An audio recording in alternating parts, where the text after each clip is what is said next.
ነገረላችሁ ተስፋ ቃል ላይ ሳትደርሱ ሞት አያስቆማችሁም፣ ምቀኛ አያስቆማችሁም፣ ተግዳሮት አያስቆማችሁም፣ የጠላት ቴክኒክ አያስቆማችሁም፣ የሟርተኞች ኃይል አያስቆማችሁም።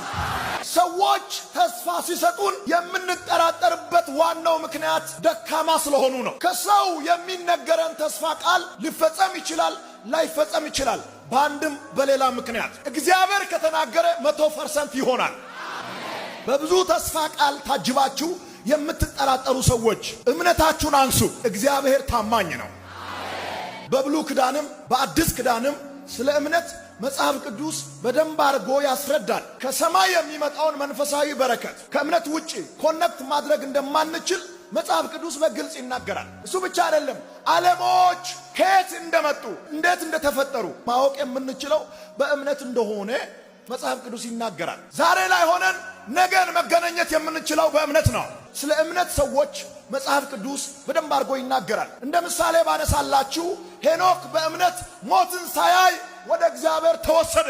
እነዚያ በዕብራውያን ምዕራፍ 11 ቁጥር 33 ላይ የተጻፉ የእምነት አባቶች በእምነት የእሳትን ኃይል አጠፉ፣ በእምነት ከሰይፍ ስለት አመለጡ፣ በእምነት የባዕድን ጭፍራ አባረሩ፣ በእምነት መንግስታትን ድል ነሱ። በማርቆስ ምዕራፍ 9 ቁጥር 23 ላይ ኢየሱስ ሲናገር እንደዚህ አለ፣ ቢቻል ትላለህ፣ ለሚያምን ሁሉ ይቻላል። የሚያምን ሰው ሲንቀሳቀስ የሚንቀሳቀሰው እንደ እብድ ነው። ሲሰራ እብድ ይመስላል። የሆነ ነገር ሲጀምር እንደ እብድ ይጀምራል። የሆነ ነገር ሲያንቀሳቅስ እንደ እብድ ያንቀሳቅሳል። 100 ሚሊዮን ካፒታል የሚጠይቅ ስራ የሚያምን ሰው በ100,000 ይጀምራል። የሚያምን ሰው እንደ እብድ ይንቀሳቀሳል ስል በስሜት አይደለም የምናገረው፣ ከእግዚአብሔር ቃል ተነስቼ ነው። መጽሐፍ ቅዱስ ሲናገር ኖህ ጻድቅ ሰው ነበረ ይላል። እግዚአብሔር ወደ ኖህ መጣና አንተና ቤተሰቦች እንድትድኑ መርከብ ስራ አለው። በፊት እውነተኛ ሰው ሆነ ተገኝተሃልና ላንተና ለቤተሰቦችህ ምን ስራ? መርከብ ስራ አለው።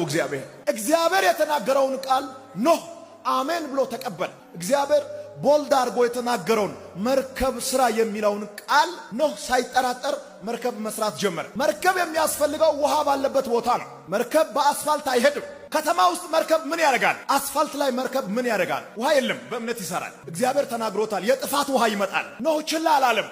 እግዚአብሔር ከተናገረ ከተማ መሃል ባህር ይፈጠራል። ኖህ መርከብ ይሰራል።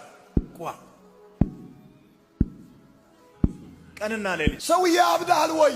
መንገድ ላይ መርከብ ምን ይሰራልሃል? ጠብ የሚል ዝናብ በሌለበት፣ የውሃ ሽታ በሌለበት ሲሄዱና ሲመጡ ሰዎች ወገባቸውን ይዙ።